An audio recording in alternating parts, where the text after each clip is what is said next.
Bismillahirrahmanirrahim. Acara yang kedua yaitu acara kata sambutan dari Bapak Kepala Sekolah kepada Mr. Nanda dipersilakan. Assalamualaikum warahmatullahi wabarakatuh. Selamat pagi Mister yang saya hormati Ibu Sabda Dewi selaku pengajar praktik.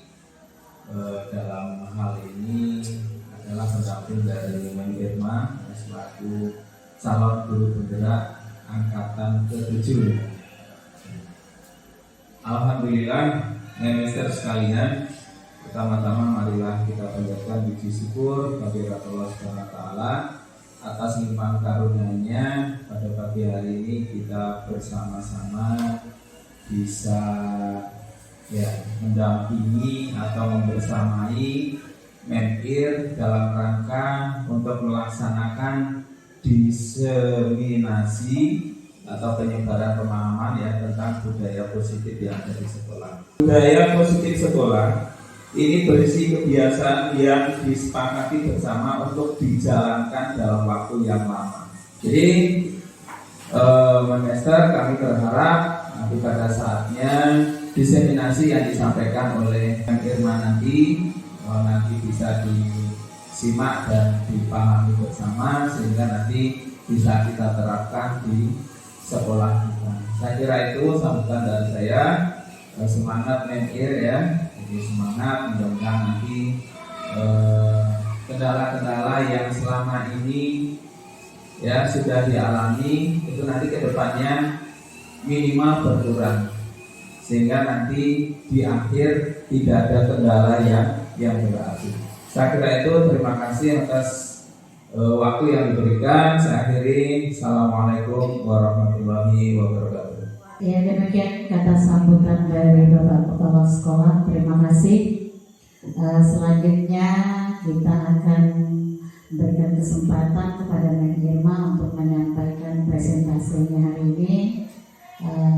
Mari kita sama simak, mungkin nanti bisa kita terapkan di yang pertama itu biasanya di diri sendiri dulu ini Bapak Ibu baru ke anak-anak. Karena kayaknya diseminasi budaya positif ini banyak itu kita terapkan ke peserta didik. Tapi saya kurang tahu kalau punya Ibu Irma ini nanti apa, kita lihat aja, penasaran. Silakan Bu ya.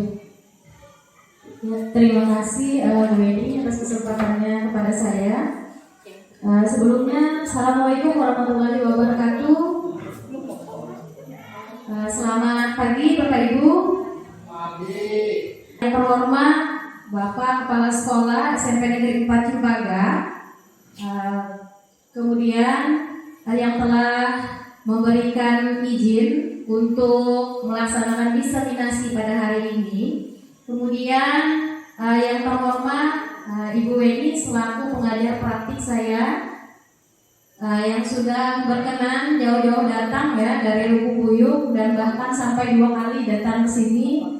Kemudian yang saya hormati Wakil Kepala Sekolah sekaligus Bapak Kurikulum Memher yang juga banyak mendukung kegiatan ini. Kemudian yang saya hormati rekan-rekan guru sekalian dan staf TU semuanya yang juga membantu dan mendukung kegiatan pada hari ini. Puji dan syukur kehadiran Allah Subhanahu wa taala karena atas berkat dan rahmat-Nya kita masih diberikan kesehatan untuk bisa melaksanakan kegiatan pada hari ini. Baiklah Bapak Ibu, hari ini saya akan melaksanakan pengimbasan atau diseminasi mengenai penyebaran pemahaman budaya positif sebagai salah satu tugas aksi nyata modul 1.4 sebagai calon guru penggerak angkatan 7 SMP Negeri 4 Terutama. Sebelumnya saya berdiri di sini di depan Bapak Ibu semua bukan berarti saya merasa lebih hebat daripada Bapak Ibu semua, tapi saya di sini ingin mengajak Bapak Ibu semua untuk berdiskusi, untuk berbagi, saling sharing mengenai apa yang saya dapatkan dalam CGP ini Bapak Ibu. Dan saya yakin Bapak Ibu ini lebih hebat, jauh lebih hebat daripada saya yang ada di sini.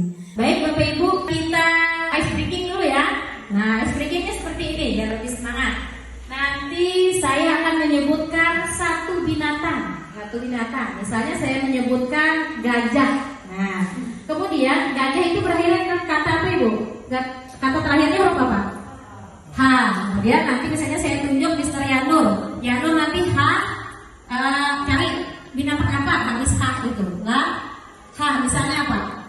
Harimau. Nah, lalu Mr. Yanur tunjuk lagi siapa yang disuruh untuk melanjutkan punya siapa Mr. Yanur tadi yang berakhir dengan U. Are you ready? Yes. Oke, sudah siap. Sekarang saya mulai dari diri saya sendiri. Semut. Sekarang saya minta Mr. Yanur. Semut berakhiran dengan kata T. Oke. Apa? Binatangnya. T. Ayo. Yang lama-lama saya juga.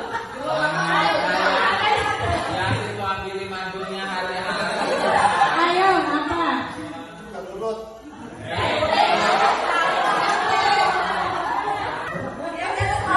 Tawon. Ada yang bisa apa?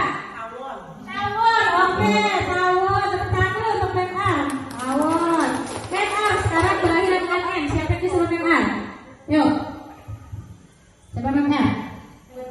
Oke, membris. Berakhiran dengan N. Ayo, apa membris?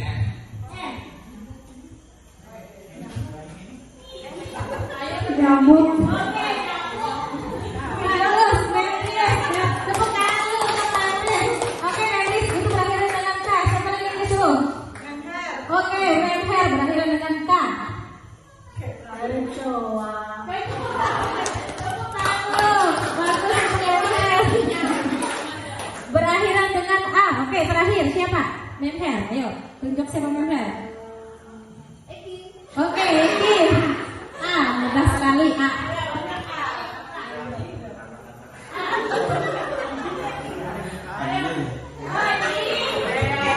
Untuk Eki, terima kasih Eki.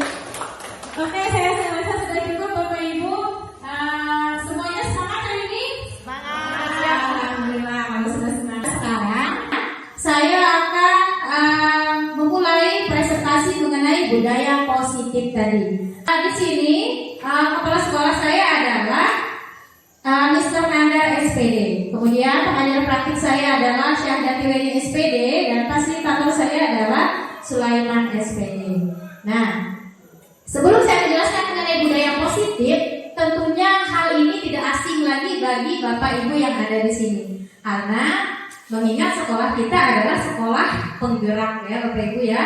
Budaya positif. Sebelum saya mulai, adakah yang tahu apa itu budaya positif? Tadi sudah dijelaskan sekilas juga oleh Mr. Nanda Kadila. Adakah yang tahu budaya positif? Ada yang Terima kasih. Kebiasaan yang disepakati bersama dan akan dilaksanakan dalam waktu yang lama. Oke, benar sekali. Budaya positif adalah kesepakatan yang dibuat bersama atau pembiasaan terhadap sesuatu yang bernilai positif. Nah, Bapak Ibu, kira-kira contoh budaya positif di sekolah kita apa kira-kira sebelum saya menjelaskan mengenai ini? Terima kasih. Melaksanakan tata tertib sekolah, cinta kebersihan dan lingkungan, kejujuran, kebudayaan, sifat toleransi. Oke, nice untuk Yanur, Mr. Yanur, tangan dulu untuk Mr. Yanur. Itu tadi benar ya, ada jujur, ada apa lagi tadi? Banyak, ada religius. Nah, dalam penerapannya Bapak Ibu, apakah di sekolah kita sudah menerapkan ini sebelumnya? Saya rasa sudah ya. Sudah, sebagian kita sudah menjalaninya. Yang 5S itu sudah ada senyum, sapa, salam. Nah, itu juga termasuk budaya positif. Kemudian berdoa sebelum belajar. Kemudian ketika kita berdoa di barisan. Kemudian yang sekarang kita laksanakan adalah literasi numerasi. Itu juga sudah merupakan budaya positif. Nah, sekarang ada berapa budaya positif yang akan saya jelaskan di sini? Di situ ada konsep inti budaya Yang pertama adalah perubahan paradigma. Kemudian yang kedua yaitu disiplin positif dan motivasi. Kemudian selanjutnya adalah keyakinan telas. Kemudian ada kebutuhan dasar manusia. Selanjutnya ada posisi kontrol. Dan terakhir adalah restitusi. Saya akan jelaskan yang pertama yaitu perubahan paradigma. Apa itu perubahan paradigma? Untuk membangun budaya yang positif, sekolah perlu menyediakan lingkungan yang positif, aman dan nyaman agar murid-murid mampu berpikir, bertindak dan mencipta dengan merdeka, mandiri dan bertanggung jawab. Salah satu strategi yang perlu ditinjau ulang adalah bentuk disiplin yang dijalankan selama ini di sekolah-sekolah kita. Nah, bagaimana ini maksudnya Bapak Ibu? Perubahan paradigma. Selama ini kita menjalankan peraturan-peraturan di sekolah kita. Nah, apakah itu sudah membuat murid kita nyaman dan aman di sekolah? Nah, apakah itu sudah sesuai dengan apa yang diharapkan oleh Ki Hajar Dewantara? Strateginya itu yang perlu ditinjau tadi adalah bentuk disiplin yang dijalankan di sekolah kita selama ini. Ilusi guru mengontrol murid. Nah, ilusi guru mengontrol murid yang selama ini pikiran kita. Selama ini kita menganggap bahwa kita mampu mengontrol murid, bahwa guru itu adalah segalanya yang mampu mengontrol murid tersebut, baik itu keinginannya, apa yang dia inginkan, padahal anak tersebut mempunyai keinginan sendiri. Kemudian yang kedua, ilusi bahwa semua penguatan positif efektif dan bermanfaat. Nah, kita merasa bahwa penguatan yang kita lakukan selama ini itu sudah efektif untuk siswa, untuk murid. Tetapi itu belum tentu ya Bapak Ibu. Kemudian yang ketiga, ilusi bahwa kritik dan membuat orang merasa bersalah dapat menguatkan karakter. Nah, bagaimana ini maksudnya? Misalnya guru ketika mengajar, ada murid yang membangkang, misalnya ada murid yang ribut sendiri di ruangan dan ditegur beberapa kali, dia tidak mengherankan gurunya, misalnya. Nah, kemudian guru tersebut berkata seperti ini Bapak Ibu, Joko misalnya, kenapa kamu ribut? Kamu tidak kasihan dengan ibu, misalnya sudah capek-capek mengajar di sini. Kemudian apakah kamu tidak ingat ibu selalu membantu kamu setiap hari? Maka anak tersebut akan merasa akan merasa rendah diri karena sudah membuat gurunya kecewa atau kasihan. Namun hal itu tidak akan bertahan lama Bapak Ibu. Dia akan melakukan hal tersebut apabila hanya kasihan dengan gurunya. Selanjutnya, yang terakhir, ilusi bahwa orang dewasa memiliki hak untuk memaksa. Nah, tentu saja Bapak Ibu, kita sebagai guru merasa lebih dewasa daripada murid. Dari segi umur juga memang dewasa ya Bapak Ibu, memang dewasa. Tetapi kita menganggap bahwa kita mampu mengontrol murid dalam segala hal karena kita merasa lebih dewasa. Sama sepertinya dengan anak kita sendiri ya Bapak Ibu. Kamu tidak boleh main itu misalnya. Kamu tidak boleh melakukan ini, padahal anak tersebut ingin melakukan hal tersebut. Nah, maka perubahan paradigma itulah yang harus kita ubah ya Bapak Ibu. Dengan apa tadi? Dengan membuat lingkungan kita menjadi aman dan nyaman untuk murid tadi. Kemudian selanjutnya adalah disiplin positif. Ki Hajar Dewantara menyatakan bahwa untuk mencapai kemerdekaan atau dalam konteks pendidikan kita saat ini, untuk menciptakan murid yang merdeka, syarat utamanya adalah harus ada disiplin yang kuat. Kemudian disiplin yang dimaksud adalah disiplin diri yang memiliki motivasi internal. Jika kita tidak memiliki motivasi internal, maka kita memerlukan pihak lain untuk mendisiplinkan kita atau motivasi eksternal karena berasal dari luar, bukan dari dalam diri kita sendiri. Nah, Bapak Ibu, disiplin yang berasal dari motivasi internal dan motivasi eksternal. Sebelum saya menjelaskan, apakah Bapak Ibu ada yang tahu apa yang dimaksud dengan motivasi internal dari murid tersebut? Ada yang tahu kira-kira? Menher? Motivasi internal maksudnya seperti apa? Terima kasih atas kesempatannya. Menurut saya, motivasi internal adalah dorongan-dorongan yang kuat dari dalam diri anak sendiri. Jadi bukan dari orang lain, dari dalam diri sendiri, kemauan sendiri. Ya, menurut saya. kasih. Oke, baik. Tepat sekali jawaban dari Mekher. Tepuk tangan dulu untuk Mekher. Iya, motivasi internal itu adalah motivasi yang datang dari dalam diri anak tersebut, bukan karena adanya paksaan dari luar atau aturan dari luar. Nah, kalau motivasi eksternal bagaimana kira-kira? Bisa main palet motivasi internal eksternalnya? Ya, terima kasih. Menurut saya motivasi eksternal berarti kan dari luar diri. Berarti contohnya mungkin motivasi dari kita sebagai guru, orang tua, atau lingkungan, baik lingkungan rumah maupun lingkungan sekolah. Oke, tepat sekali. Nice untuk main palet. Motivasi eksternal adalah motivasi yang berasal dari luar. Misalnya dari peraturan yang dibuat oleh kepala sekolah, guru, dan warga sekolah. Jadi dia terpaksa harus mengikuti aturan tersebut. Itu adalah motivasi eksternal. Kalau motivasi internal seperti yang dikatakan oleh Mekher tadi, motivasinya berasal dari dalam diri anak tersebut. Misalnya, contoh, saya mengerjakan ulangan. Misalnya sekarang itu mengerjakan ulangan. Lalu dia mengerjakan ulangan tersebut tanpa mencontek, Bapak Ibu. Tetapi dia tidak mencontek itu bukan karena dilarang oleh gurunya, bukan karena aturan tadi, tetapi karena dia ingin bertanggung jawab menyelesaikan tugasnya itu berdasarkan atas kemampuannya sendiri. Dalam dirinya, oh saya harus jujur, saya mampu mengerjakan ini. Artinya itu tumbuh dari dalam dirinya sendiri. Nah, sama halnya Bapak Ibu, saya sebagai CGP ini, karena di sini saya juga belajar mengenai budaya positif ini, sama halnya. Ketika saya ingin mengimbaskan kepada Bapak Ibu semua, yang pertama yang harus berubah adalah diri saya sendiri, yang harus menjadi teladan bagi orang lain. Nah, untuk menggerakkan orang itu sulit ya Bapak Ibu. Untuk menggerakkan murid saja kita sulit Bapak Ibu. Jadi yang harus digerakkan itu harus dari diri sendiri. Sayalah yang harus pertama kali menerapkan budaya positif ini. Kemudian sebagai pendidik, tujuan kita adalah menciptakan anak-anak yang memiliki disiplin diri, sehingga mereka bisa berperilaku dengan mengacu pada nilai-nilai kebajikan universal dan memiliki motivasi intrinsik bukan ekstrinsik. Nah, ini sudah saya jelaskan ya Bapak Ibu. Kemudian yang ketiga adalah motivasi perilaku. Nah, untuk yang pertama itu untuk menghindari ketidaknyamanan atau hukuman.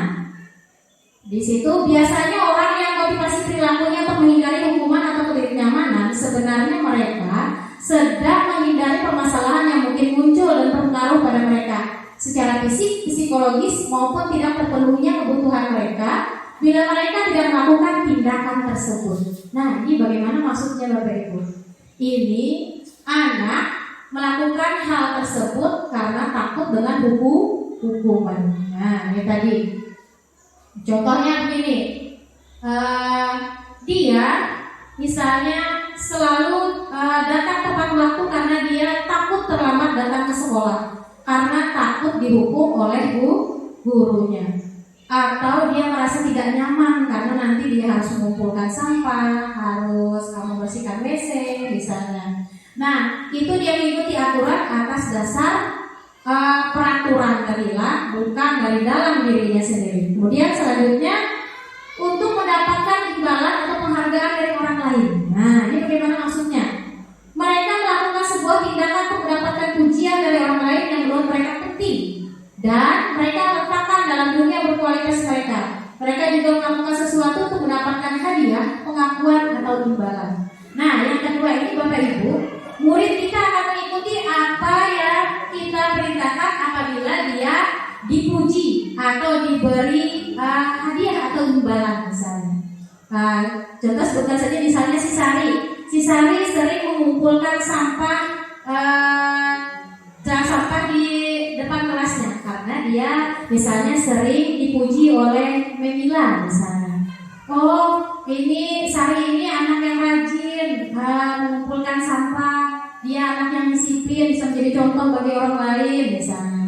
Tetapi pas besok-besoknya Memila tidak memujinya lagi, dia tidak mau lagi mengambil sampah. Dia melakukan hal tersebut karena apa? Atas dasar pujian. Atau pas di dalam ruangan, murid mengerjakan sesuatu atau ingin menjadi juara karena ada hadiahnya misalnya. Karena gurunya selalu mengasih hadiah kepadanya.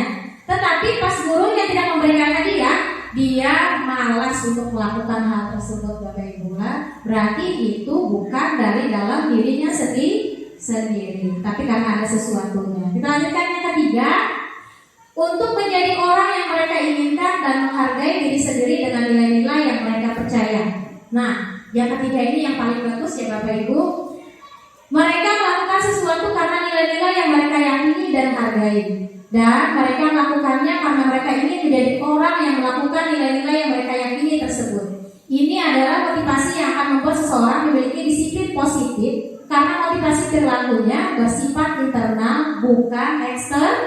Tadi juga sudah saya jelaskan ya Bapak Ibu yang berasal dari dalam dirinya tadi. Kemudian yang ketiga yaitu keyakinan kelas. Nah, Bapak Ibu sudah tidak asing lagi dengan ini ya. Keyakinan kelas ini adalah apa Bapak Ibu? Kesepakatan ke kelas. Kita di sini memang sudah menerapkan ini sebelumnya. Di tiap ruangan memang sudah ada keyakinan kelas yang dibuat oleh tiap wali ke kelas, kesepakatan kelasnya. Nah, namun di sini saya kembali akan menjelaskan lagi kepada Bapak Ibu sebenarnya apa itu keyakinan kelas.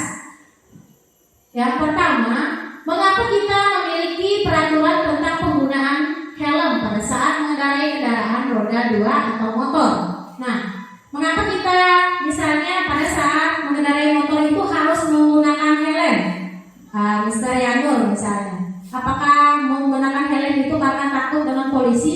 Mr. Yanur? Yang pastinya takut kena razia.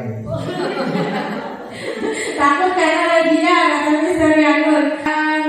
Tina, kenapa menggunakan helm saat berkendaraan bermotor?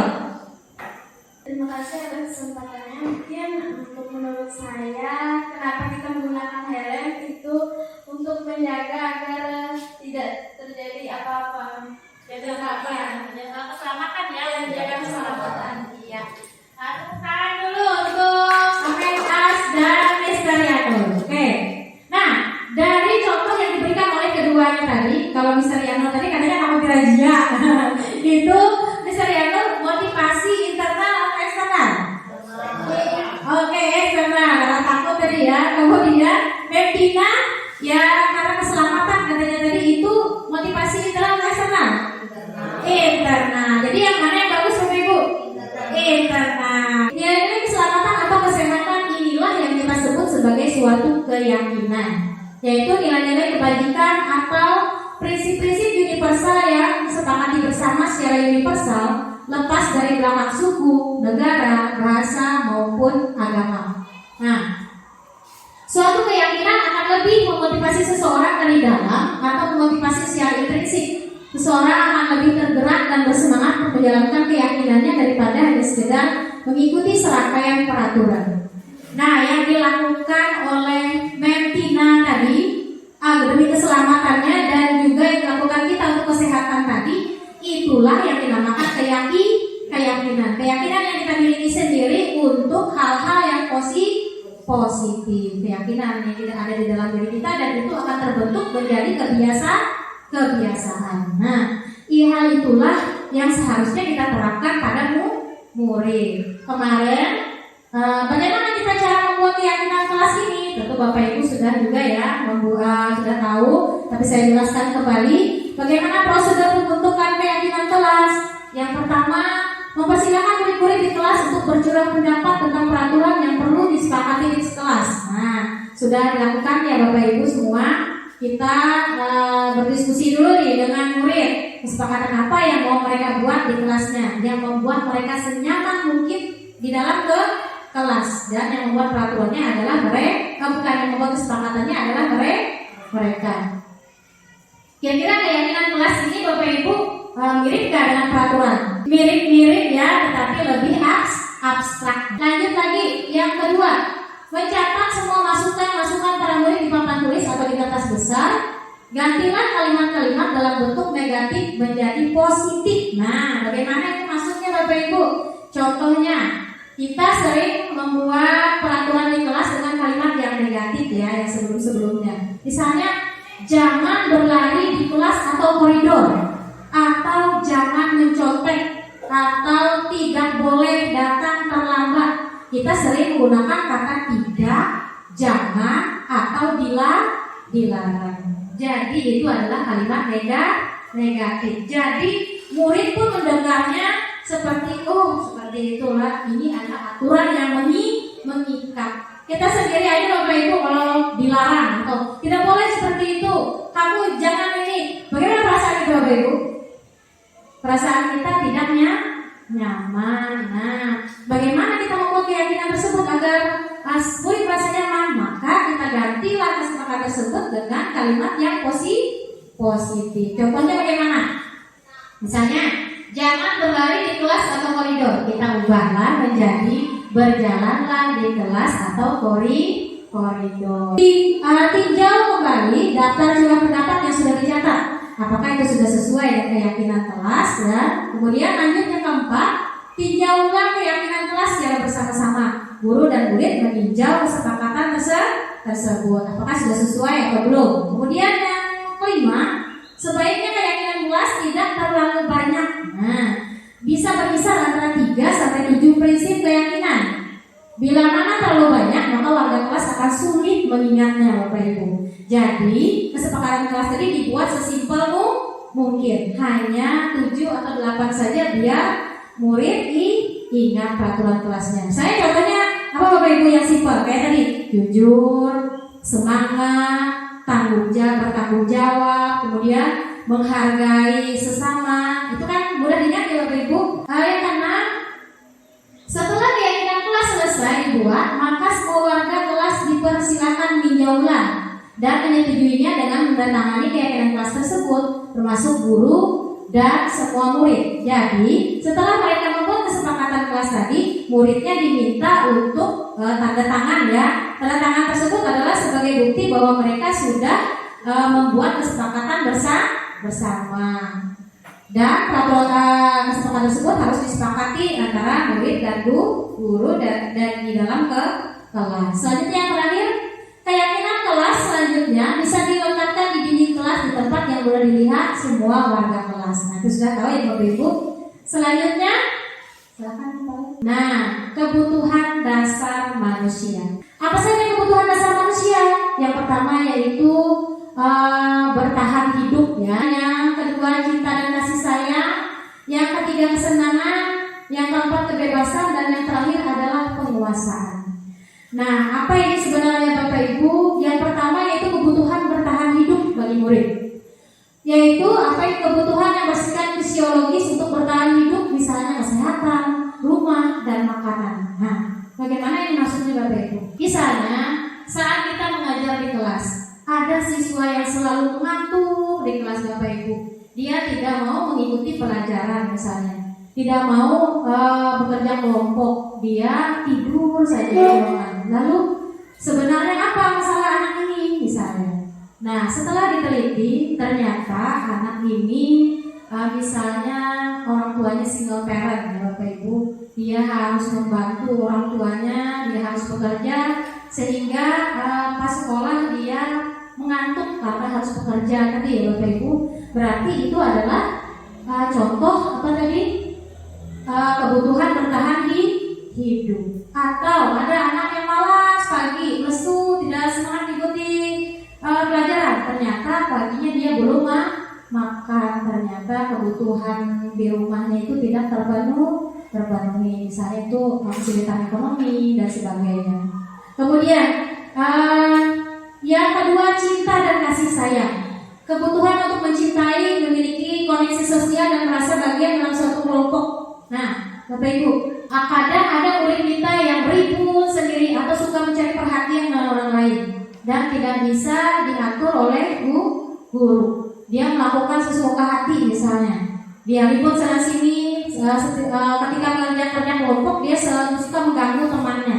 Nah, bisa jadi Bapak Ibu dia itu butuh perhatian. Dia mengharapkan cinta dan kasih sayang. Bisa jadi dia di rumah itu kurang kasih sayang dari orang tuanya atau orang-orang terdekatnya. Kemudian yang ketiga yaitu kesenangan. Kebutuhan untuk mencari kesenangan bermain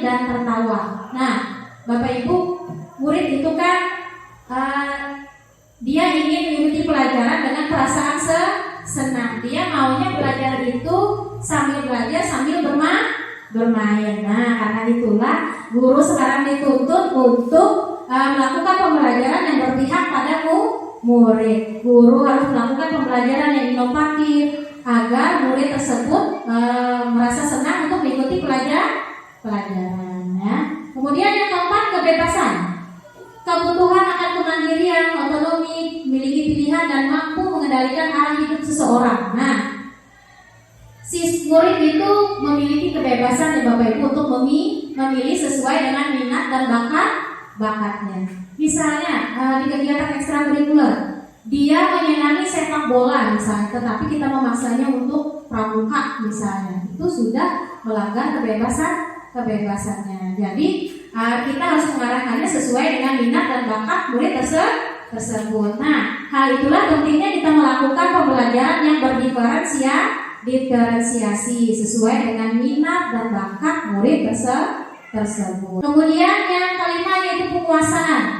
Kebutuhan ini berhubungan dengan kekuatan untuk mencapai sesuatu, menjadi kompeten, menjadi terampil, diakui atas prestasi dan keterampilan kita, didengarkan dan memiliki rasa harga diri. Kemudian selanjutnya posisi kontrol. Nah, ini yang kelima Bapak Ibu. Apa saja posisi kontrol dalam budaya positif? Yang pertama yaitu penghukum. Nah, bagaimana di sini maksudnya? Guru dan kepala sekolah misalnya di sini berlaku sebagai penghukum. Biasanya menggunakan hukuman fisik atau verbal. Nah, bagaimana ini Bapak Ibu? Contohnya, patuhi aturan saya atau awas misalnya. Kemudian yang kedua yaitu membuat orang merasa bersalah. Nah, membuat orang merasa bersalah sudah saya jelaskan sebelumnya tadi ya Bapak Ibu. Teman, nah, posisi sebagai teman. Bagaimana posisi sebagai teman ini Ibu? Guru menempatkan dirinya sebagai teman bagi murid. Nah, contohnya bagaimana? Ayo bantulah demi Bapak ya misalnya. Tolong dibantu. Ayo ingat tidak bantuan Bapak selama ini. Nah, misalnya. Kemudian ya sudah, kali ini tidak apa-apa, nanti Ibu bantu bereskan. Nah, posisi guru di sini sebagai teman. Nah, kemudian selanjutnya yang D, monitor atau pemantau. Posisi guru di sini bagaimana Bapak Ibu? Di sini posisi guru sebagai pemantau saja. Apa yang dikatakan misalnya contohnya peraturannya apa misalnya. Apa yang kamu lakukan? Sanksi atau konsekuensi apa misalnya. Nah, misalnya ada murid kita yang main sepak bola, kemudian bola tersebut mengenai kaca dan kacanya pecah misalnya. Lalu Mr. Hai melihat dari jauh misalnya, Mr. Hai lihat dari jauh kejadian tersebut. Lalu Mr. Hai datang misalnya, Maulana misalnya, kenapa kamu memecahkan kaca misalnya, tidak sengaja Pak. Nah, kemudian Mr. Hai, kamu tahu peraturannya apa misalnya, Mr. Hai. Nah, itu kita selaku monitor atau pemantau. Kemudian yang terakhir manajer. Nah, posisi guru sebagai manajer. Inilah yang diharapkan dalam filosofi Ki Hajar Dewantara. Posisi kita yang sebenarnya seharusnya itu adalah sebagai manajer. Apa yang kita katakan sebagai manajer? Yaitu posisi di mana guru berbuat sesuatu bersama dengan murid, kemudian memfasilitasi murid mempertanggungjawabkan perilakunya, mendukung murid agar dapat menemukan solusi atas permasalahannya sendiri. Jadi di sini Bapak Ibu, apa yang bisa kita katakan? Misalnya, apa yang kita yakin, kemudian apakah kamu meyakininya, apa rencana kamu untuk memperbaiki hal ini. Jadi ketika posisi guru sebagai manajer, kita di sini bukan menghukum murid, tidak menghukum murid, tetapi mengajak murid untuk menyadari kesalahannya, kemudian mencari solusi atas permasalahannya tersebut. Iya. Nah, bagaimana itu Bapak Ibu? Misalnya dia melakukan kesalahan misalnya. Contoh saja Bapak Ibu, dia mengeluarkan bajunya misalnya pas gurunya lewat, kemudian dipanggillah oleh gurunya. Kemudian kita posisi kita sebagai manajer Bapak Ibu. Kamu mengeluarkan baju. Nah, misalnya, apakah itu sudah sesuai dengan keyakinan kelas kita misalnya? Atau sesuai dengan kesepakatan dari sekolah? Tidak Bu misalnya. Nah, kamu tahu kalau itu salah. Nah, lalu bagaimana solusinya agar kamu tidak mengeluarkan baju lagi? Lalu anak tersebut saya harus meminta maaf Bu, kemudian saya berjanji tidak akan mengulanginya lagi, dan saya tidak akan mengeluarkan baju lagi di sekolah. Jadi anak tersebut mencari solusi sendiri atas permasalahannya. Jadi posisinya di sini hanya sebagai manajer, bukan penghukum atau sebagainya ya Bapak Ibu. Kemudian selanjutnya yaitu restitusi. Nah, apa ini restitusi? Restitusi adalah proses menciptakan kondisi bagi murid untuk memperbaiki kesalahan mereka sehingga mereka bisa kembali pada kelompok mereka dengan karakter yang lebih kuat. Itu dari dosen 2004. Nah, kemudian selanjutnya restitusi juga adalah proses kolaboratif yang mengajarkan murid untuk mencari solusi untuk masalah dan membantu murid berpikir tentang orang seperti apa yang mereka inginkan dan bagaimana mereka harus memperlakukan orang lain. Dari Jelson Gosen 1996. Nah, itu tadi restitusi. Restitusi ini adalah tadi proses menciptakan kondisi bagi murid untuk memperbaiki kesalahan mereka. Seperti yang saya katakan tadi, mereka mencari solusi sendiri atas permasalahan mereka. Apa saja yang ada dalam segitiga restitusi? Yang pertama, guru harus menstabilkan identitas. Contohnya seperti apa yang kita tanyakan? Misalnya, dia melakukan kesalahan. Lalu kita mengatakan kepada murid, setiap orang pasti pernah melakukan kesalahan. Dan ibu juga pernah melakukan kesalahan tersebut misalnya. Atau selanjutnya, kamu bukan satu-satunya yang pernah melakukan ini. Jadi anak tersebut tidak bijak, tidak merasa dihakimi ya Bapak Ibu, tapi dia merasa manusiawi Bapak Ibu karena pernah melakukan kesalahan. Lalu tindakan selanjutnya adalah validitas tindakan yang salah. Bagaimana itu Bapak Ibu? Misalnya kamu tentu punya alasan mengapa melakukan ini. Misalnya kamu pasti punya alasan mengapa tidak mengerjakan tugas tersebut. Maka anak tersebut akan mengatakan alasannya. Kemudian apa yang dilakukan guru selanjutnya? Yaitu menanyakan keyakinan atas apa yang telah diperbuatnya. Misalnya keyakinan kelas apa yang telah kita sepakati, atau kamu ingin menjadi orang seperti apa? Misalnya ketika dia melakukan kesalahan ini, apakah itu sudah sesuai dengan keyakinan kelas kita?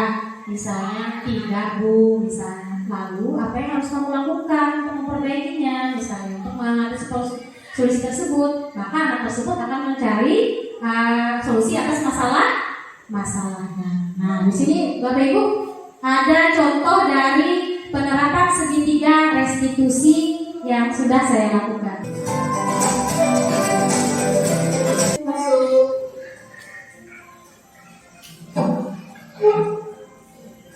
Bisa tahu kalau kamu datang awal. Tahu Bu, karena saya datang terlambat. Tadi bisa tahu berapa? Jam 7.30. Tadi bisa tahu soal kita masuknya datang. Tahu itu belum kelas. Lalu kalau bisa tanah ke dulu, apakah yang bisa sudah datang tepat waktu? Tidak harus terlambat. Nah, setiap manusia yang pernah berbuat salah, itu juga pernah melakukan kesalahan, dan itu juga pernah terlambat masuk ke kelas. Namun di sini kita mencari siapa yang salah. Di sini kita mencari solusi bersama-sama bagaimana agar bisa dapat lagi datang ke sekolah. Nah, pasti bisa alasan kenapa bisa datang ke sekolah. Saya kasihan bangun Bu karena main game sampai larut malam. Nah, jadi bisa kalau ke sekolah karena kamu kesalahan dan kalau yang main game sampai ke waktu. Bisa, apakah datang ke sekolah sudah sesuai dengan kelas kita? Tidak Bu. Makanya bisa masih ingat ya dengan kelas kita. Ingat Bu. Satu, harus datang tepat waktu.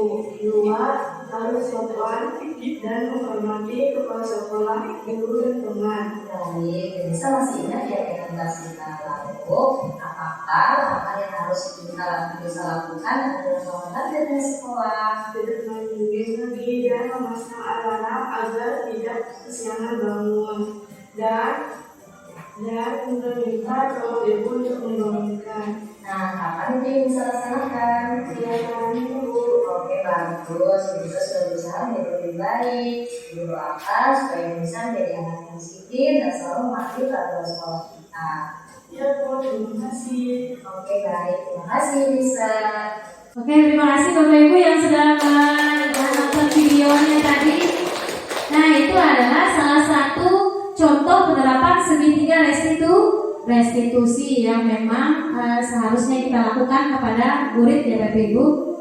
Nah, kemudian ini yang terakhir, penerapan budaya positif. Nah, hal yang seharusnya kita ajarkan kepada siswa adalah hal-hal yang berkarakter ya, yang berkarakter sesuai dengan profil pelajar Pancasila. Apa saja itu Bapak Ibu? Nah, yang pertama yaitu beriman, bertakwa kepada Tuhan Yang Maha Esa dan berakhlak mulia. Kemudian selanjutnya berkebinekaan global, kemudian bergotong royong, kreatif, mandiri dan bernalar kritis. Tentu saja Bapak Ibu sudah mengetahui hal ini, tidak bisa saya jelaskan lagi ya Bapak Ibu.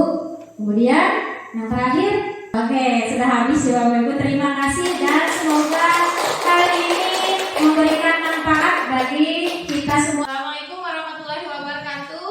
Waalaikumsalam warahmatullahi wabarakatuh. Selamat pagi. Pagi. Apa kabarnya hari ini? Baik. Alhamdulillah baik ya. Nah, hari ini kita akan membuat keyakinan kelas. Nah, sebelum ini menjelaskan tentang keyakinan kelas, ada yang tahu kira-kira keyakinan kelas itu apa? Pernah mendengar keyakinan kelas? Apa? Oke, kesepakatan kelas. Tangan dulu buat Kiki.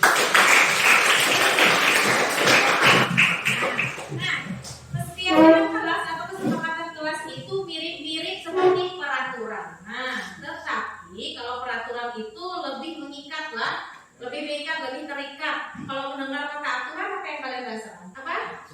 Kesulitan. Apalagi selain kesulitan? Boleh apa? Terikat nggak rasanya? Oke, terikat. Nah, kenapa kita harus membuat keyakinan kelas ini? Sebenarnya mirip-mirip seperti aturan, tetapi ini lebih abstrak. Lebih abstrak itu apa? Ini lebih kepada kesepakatan. Nah, siapa yang membuat kesepakatan? Kesepakatan ini dibuat oleh murid dengan guru yang ada di kelas. Kalau biasanya yang menentukan peraturan itu adalah guru, misalnya tidak boleh datang terlambat misalnya lah, atau apalagi misalnya tidak boleh mengeluarkan baju di ruangan, itu yang menentukan adalah guru. Kalau keyakinan kelas yang membuat adalah murid dengan guru. Jadi nanti kalau kesepakatan ini itu sudah dibuat, yang mematuhi peraturannya adalah bersama, yaitu antara murid dengan gurunya. Nah, bagaimana membuat kesepakatan kelas? Membuat kesepakatan kelas ini adalah kita pakai kata-kata yang positif. Nah, kata-kata yang positif itu seperti apa? Misalnya begini, kita membuat kesepakatan kelas biasanya apa? Kalau di ruangan, apa yang harus dipatuhi misalnya apa?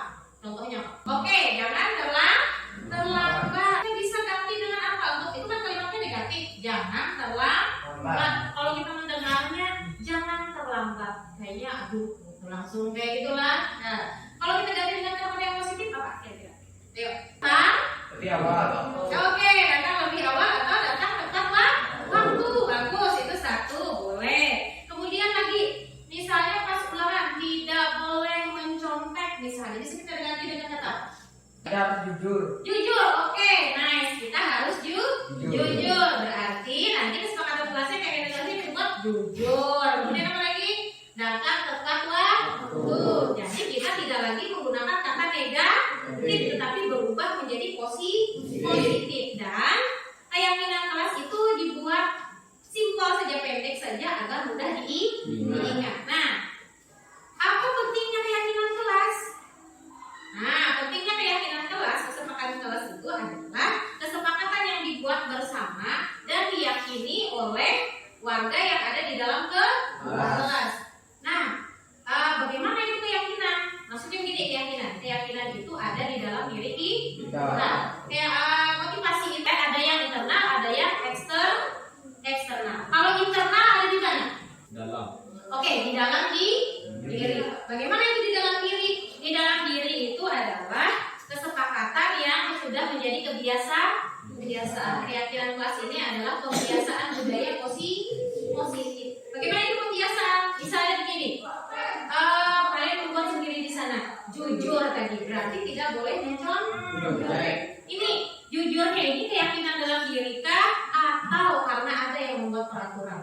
misalnya gini, siapa nih?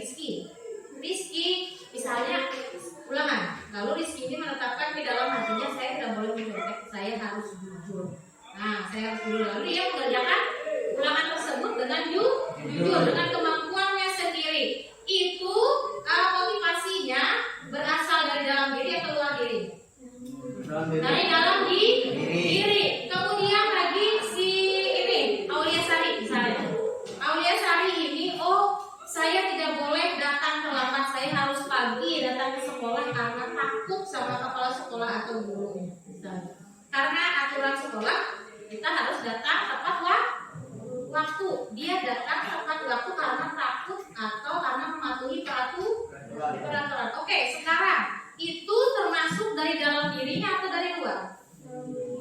Dari dalam atau dari luar? Oke, dari luar. Berbeda dengan si Rizky itu karena kemauan dia sendiri. Nah, itulah bedanya dua ini tadilah yang ada internal baru dengan eksternal. Mana yang bagus? Ayo. Internal atau eksternal? Internal itu adalah sudah kebiasaan. Mau ada orang yang mengatur, mau ada yang tidak, dia tetap laksanakan seperti itu. Nah, misalnya si Wahyu selalu menghargai teman-temannya di ruangan misalnya. Selalu menghargai teman-teman di ruangan, tidak pernah berkata kasar misalnya. Nah, itu ada di dalam dirinya sendiri. Nah, itu internal. Jadi yang kita terapkan di sini adalah yang paling bagus itu adalah internal, motivasi internal yang ada di dalam diri sendiri. Nah, hari ini kita akan membuat kesepakatan kelas atau keyakinan ke kelas tadi. Nah, nanti Mem akan membagikan kalian kertas satu-satu. Terserah kalian mau apa saja, aturannya mungkin hanya satu. Satu saja, satu orang satu, simpel saja yang mudah diingat. Misalnya, contoh tadi jujur misalnya. Apalagi, misalnya yang lain apa? Harus apa? Kalau masuk ramah boleh. Apalagi? Datang lebih awal boleh. Apalagi? Ayo. Atau sesemangat misalnya, ceria. Apalagi? Yang kalian pokoknya senyaman kalian di ruangan ini, apa yang kalian inginkan di ruangan ini misalnya lah. Oke, tapi jangan menggunakan kata tidak dengan jangan. Sudah paham? Oke, kalau sudah paham, sekarang membagikan ininya, kertasnya dan juga. Nanti kalian buat satu-satu. Ada pulpennya? Oke, buat nanti satu lah. Nanti ditempel ke depan. Kita pilih mana yang akan dipilih jadi kesepakatan kelas. Kalau sama, kita wakilkan satu. Misalnya kalau sama kata, misalnya ada dua yang jujurnya satu aja.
perkenalkan nama saya Diana dari kelas 8B. Assalamualaikum warahmatullahi wabarakatuh. Perkenalkan nama saya Emis Divya dari kelas 8B. Assalamualaikum warahmatullahi wabarakatuh. Perkenalkan nama saya Fauzia Nur dari kelas 8B.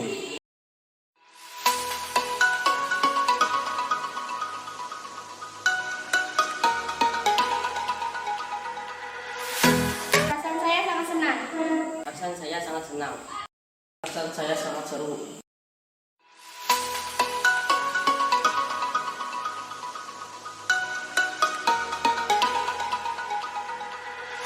Sangat penting. Sangat penting. Sangat penting.